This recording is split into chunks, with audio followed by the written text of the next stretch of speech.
We are rolling. Good morning. Welcome back to the conversation. This is Midlife Crisis Activities. This is our lifestyles and pop culture webcast. Our daily shout out to the world. I'm your host, Patrick Russell. And over there is my very vivacious producer, Veronica. Together we're here to lend our voices to the noise from a multi-generational perspective to help explain everything that's right and wrong in this world. Happy Hump Wednesday to you, Veronica. Happy Wednesday. We are almost there, girl. Okay, so a great story that blends both the entertainment section and the business investment section together. Apparently there is a lawsuit against a small group of celebrities. Specifically, we're talking about Kim Kardashian, Floyd Mayweather Jr., he's a big boxer, and Paul Pierce, who's a retired NBA superstar in his own right. So they had gone and done promotions and advertisements for a cryptocurrency, promoting it. Ethereum Max was the name of the cryptocurrency. And so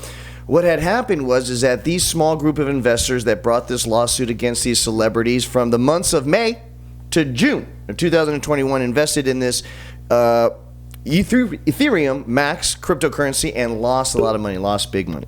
And they are accusing the celebrities of involving themselves in a pump and dump scam. So this is what's happening in cryptocurrencies. You have influencers. It doesn't necessarily need to be big time celebrities, although it makes the scale much larger if you're well known.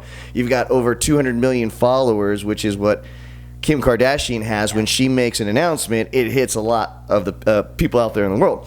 So you have these influencers that will pump up the value of this cryptocurrency, and it can be any cryptocurrency. Now, we only hear about the big ones, right? The Bitcoins, Ethereum, Dogecoin. These are all ones that are only the tip of the iceberg of dozens of cryptocurrencies. Apparently, Veronica, it's not very hard to start a cryptocurrency.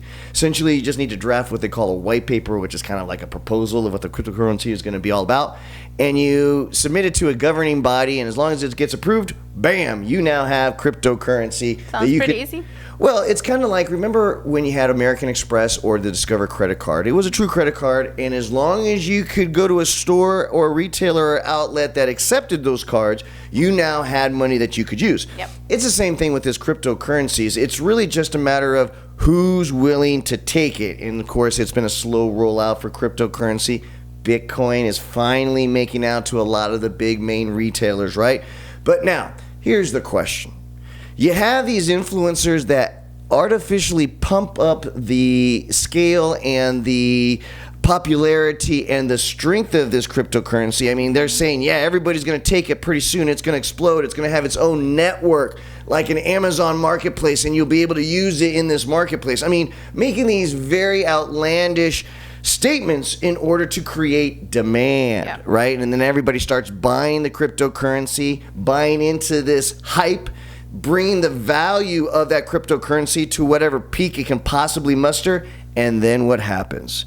The true founders, even the people in the know, they dump their cryptocurrency to the point where you see these massive sell-offs, and that's where you end up with investors that have virtually a useless crypto now, a useless cryptocurrency that can't be used anywhere, meaning that they now lost all of their investment and they want it back from the celebrities who promoted these cryptocurrencies in the first place. So my question to you is, from a younger generation's perspective, understanding that there is a black market out there and understanding that there are influencers that are bad actors providing providing this possibility for the pump and then dump schemes.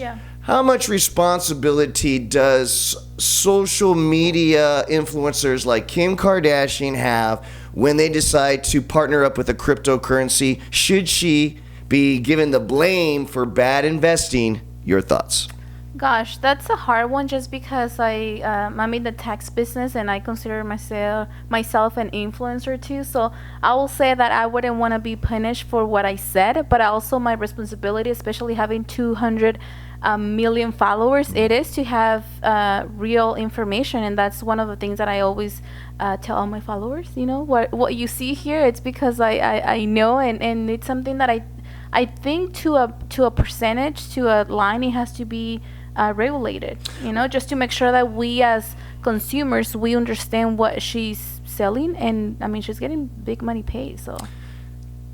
Matt Damon came out with a commercial recently where he's promoting one of his cryptocurrencies, and he came up with this line that everybody's talking about, that fortune favors the brave, and the joke is because there's no braver act than investing in cryptocurrency right now. And I'm very much for the reason why you just said. It's wild west of a market. There really isn't enough regulations to the point to protect any lay person from entering into the market. Cryptocurrency is a very complicated investment, one that you take very high risks on, even with the more established and well-known cryptocurrencies out there. The fluctuations of the market right now are so wild that it's almost impossible for a novice like we are to jump into the game and not expect some losses. And so you have to be extremely careful in the advice that you take, and almost you only have to take your own by doing your own research. Guys,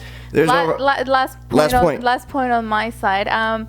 It's funny in a way, just because once you hit, and we keep talking about it, once you hit the percentage of followers, you can make commercials, right? And then you get paid, obviously. Absolutely. So I saw this commercial about this lady doing like a drink commercial, and then in camera she was like, oh, it's so delicious, and then backstage she's like, oh, that's terrible. So that's kind of like what we facing right now. We don't know what's real, we don't know what's not real, and we just go based on the amount of followers. So if I have 10,000 followers and someone else has 100,000 followers, you're gonna maybe believe more the one that has more followers, because it's just how our brain works now. It's about social media, and it's about believing who has more activity in social media, I guess. That's something. And who's to more consider. popular, I would say, right? That's something to consider. Not always true, not always the case, but with popularity increases value is what we're seeing definitely in the metaverse. Guys, there's no right answer, there's no wrong answer, but there definitely is your opinion. Please don't just subscribe to this channel, even though we will be doing this back and forth on a daily basis, but lend your voice